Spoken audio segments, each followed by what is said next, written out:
An investigative reporter at MSN wrote this headline today. Maybe it's finally time to read those Ron Paul newsletters. The journalist saying apparently enough people haven't heard about these newsletters for Congressman Paul to finish a strong third in Iowa. We are way ahead of that reporter. Tonight, a look at what these newsletters are about, who really wrote them, and what they say. After a 3-week investigation, Ben explains in tonight's Reality Check.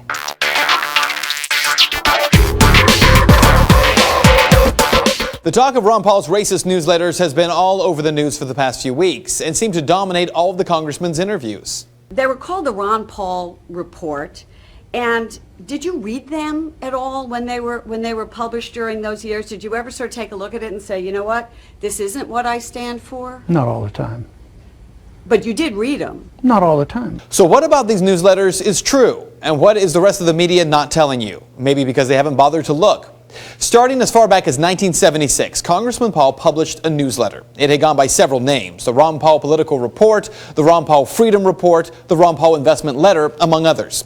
So what does Congressman Paul say back in 1995 about the newsletter?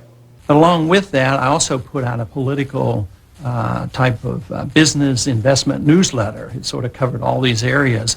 And it covered a lot about what was going on in Washington and financial events, and especially some of the monetary events. So it was largely an investment newsletter dealing with currency, gold, and investments. That was the case anyways from 1976 to 1988.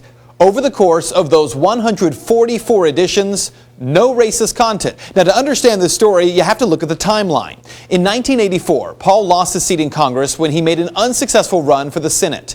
In 1985, he went back to Texas to continue to practice medicine full-time as an OB/GYN. His return to politics as congressman was in 1996. In 2007, when Congressman Paul was last running for president, a newspaper called The New Republic found hard copies of the newsletters. And these, they reported, were filled with racist, anti-homosexual, and conspiracy-oriented content. So let's talk content.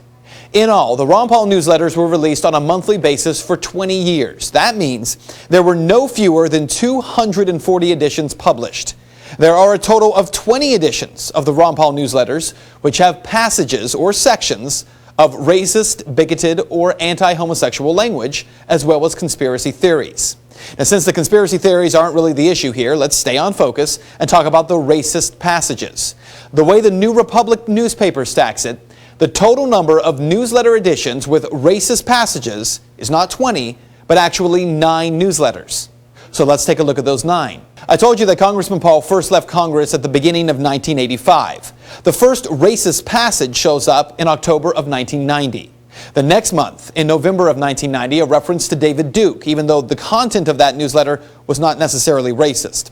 The following month, in December of 1990, the author attacks Martin Luther King Jr. And then in February of 1991, another newsletter has passages trashing Dr. King's legacy. So what we have here, racist passages show up from October of 1990 to February of 1991, 4 out of 5 consecutive months. But those aren't all of the racist passages. A lapse goes by of about 15 months. In June of 1992, in a special edition, it focuses on race riots in Los Angeles, there is a lot of racist content. 1 month later, in the very next edition, there's writing about black rage. And the final report where we see racist tones is 6 months later in a passage about the disappearing white majority. So did Ron Paul write these newsletters? He says he didn't. In 2007, the libertarian magazine Reason cited an anonymous source close to the 2008 Paul campaign. That source attributes much of the content from these newsletters to Lew Rockwell. Rockwell, whose name appears on the newsletters under the title of contributing editor, told the New Republic that he did not write the controversial articles.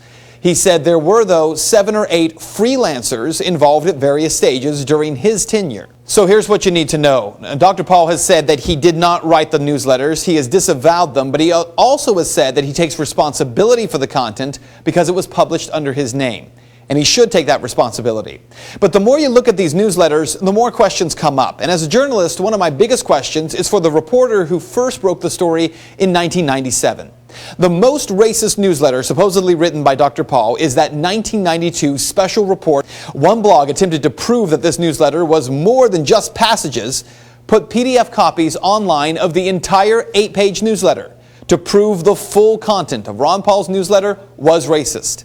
They put up full copies of all pages, except for page 8, the very last one. That page is cut off halfway through. Now, I found when researching this story that back in 1997, the original author of the New Republic article, James Kirchick, explained that most of the letters had no byline. Specifically, that none of the racist newsletters had a byline, except for one.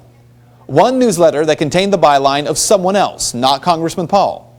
But Kirchick fails to disclose two very important things. Number one, whose name was in that byline, and number two, which article they wrote, only saying that the mystery writer wrote, quote, one special edition of the Ron Paul report.